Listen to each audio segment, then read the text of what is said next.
Students हम बात करेंगे प्रॉब्लम के ऊपर जो कि additive inverse and multiplicative inverse of complex numbers के ऊपर है। मतलब ये बात आप जानते हैं कि एडिटिव इनवर्स कहते हैं कि आप एक ऐसा नंबर ऐड करें, ठीक है, किसी रियल नंबर के हवाले से मैं बात करूं 2 में, कि आपका आंसर 0 आ जाए। तो इसके लिए हम क्या करते हैं, मैग्नीट्यूड वही रखते हैं लेकिन डायरेक्शन ऑपोजिट करते हैं। मतलब प्लस है तो माइनस, माइनस है तो प्लस, और आंसर 0 आ जाता है। जैसे कि अगर हम एक दरवाजे को ओपन करने जाते हैं तो जैसे जैसे जिस पाथ में हम जाते हैं, हमने दरवाज़ा ओपन किया और वापस उसी पाथ से अगर वापस आए तो हम उसी पोजीशन पे आ जाएंगे जहाँ से हम चल के आए थे, ठीक है। मतलब उतना ही फासला हमें तय करना होगा। तो ये बेसिकली एडिटिव इनवर्स है। और मल्टीप्लिकेटिव इनवर्स क्या होता है कि आपके पास एक नंबर 5 है, मतलब 5 केक्स हैं और आप चाहते हैं कि पर पर्सन एक केक मिले, तो कितने बंदों को तकसीम कर सकते हैं? सारी बात है कि 5 पर्सन। तो 5 पर्सन में आप वो डिवाइड करेंगे, और कैसे कि आप 5 मल्टीप्लाई बाय लिखेंगे जी 1/5, ठीक है। तो ये आपका आंसर क्या आ जाएगा, 1 आ जाएगा, ठीक है। तो इस तरह से किसी भी नंबर का जो मल्टीप्लिकेटिव इनवर्स है वो फाइंड करने के लिए हम ये करते हैं कि उसका प्रोडक्ट 1 के इक्वल है। ऐसे ही कॉम्प्लेक्स नंबर्स में अब मैं एक नंबर लिखता हूँ, जैसे मैंने लिखा जी 5 + 4 आयोटा या 6 आयोटा, ठीक है।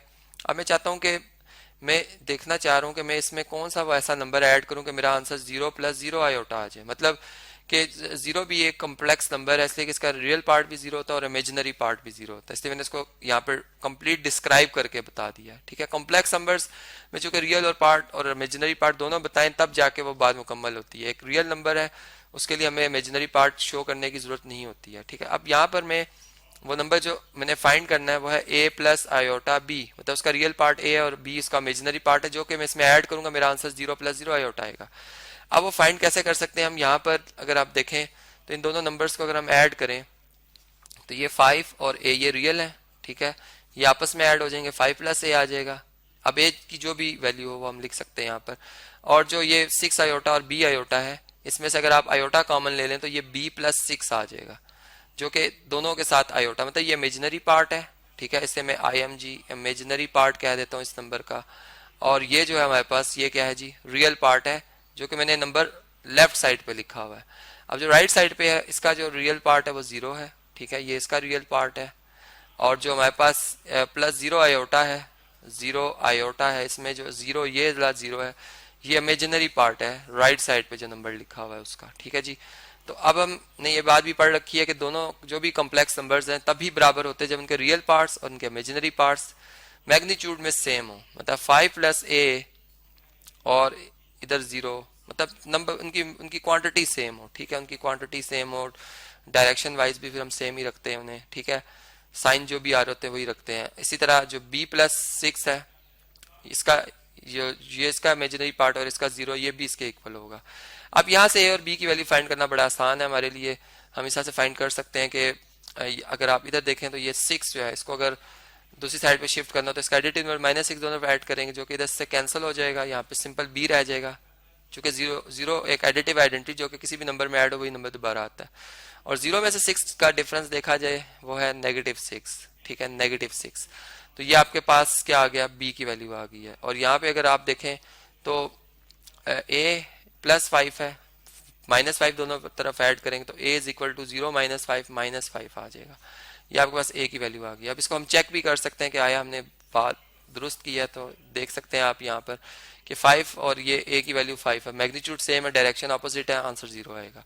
इसी तरह b 6 है, -6 है और यहाँ पर 6 है, तो इसका मतलब बिल्कुल मैग्नीट्यूड सेम है, डायरेक्शन ऑपोजिट है, इमेजिनरी पार्ट भी 0 हो जाएगा, तो जो कि बिल्कुल करेक्ट है, इसलिए हमने अपना आंसर भी वेरीफाई कर लिया।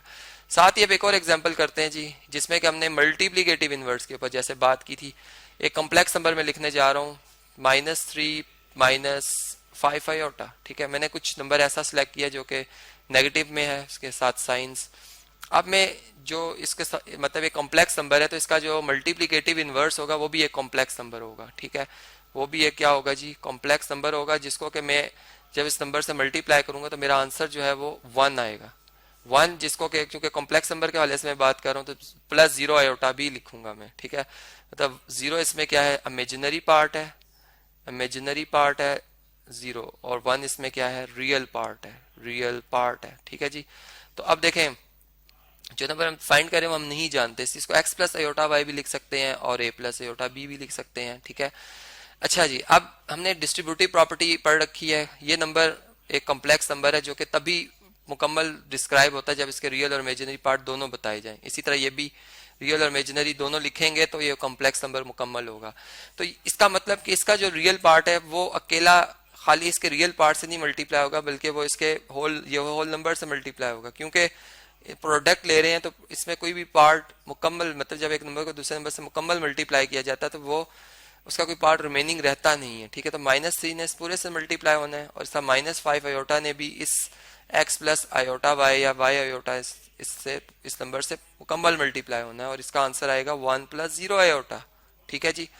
अब आप डिस्ट्रीब्यूटिव प्रॉपर्टी को और फर्दर मतलब यहाँ पे इस तरह से देख सकते हैं 1 बाय 1 के आप पहले -3 को x से मल्टीप्लाई करेंगे तो -3x आ जाएगा, फिर -3 को आप आयोटा y से मल्टीप्लाई करेंगे तो -3y आयोटा आ जाएगा। इसी तरह 5 आयोटा को x से मल्टीप्लाई करेंगे तो -5x आयोटा आ जाएगा, और फिर मतलब 5 आयोटा को आप y से मल्टीप्लाई करेंगे तो -5y आयोटा स्क्वायर आ जाएगा, जो कि फिर इक्वल होगा 1 प्लस 0 आयोटा के, ठीक है जी। अब देखें यहाँ पर ये जो हमारे पास टर्म है और ये जो हमारे पास टर्म है, ये इन दोनों में आयोटा लिखा हुआ है, जबकि यहाँ पर आयोटा स्क्वायर है। आयोटा स्क्वायर होता है -1 के इक्वल, जो कि फिर इस माइनस से मल्टीप्लाई होकर इसको प्लस बना देगा। तो हम यहाँ पे 5y लिख सकते हैं -3x, ठीक है। जबकि यहाँ से आप प्लस आयोटा कॉमन ले लें तो -5x और -3y, मतलब -3y -5x भी लिख सकते थे। Commutative property under addition hold करती है, मैंने तरतीब चेंज करके लिखा है इसे। अब देखें हम मजीद हम क्या कर सकते हैं, हम यहाँ पर इसको भी रीअरेंज करते हैं -3x और +5y, ठीक है।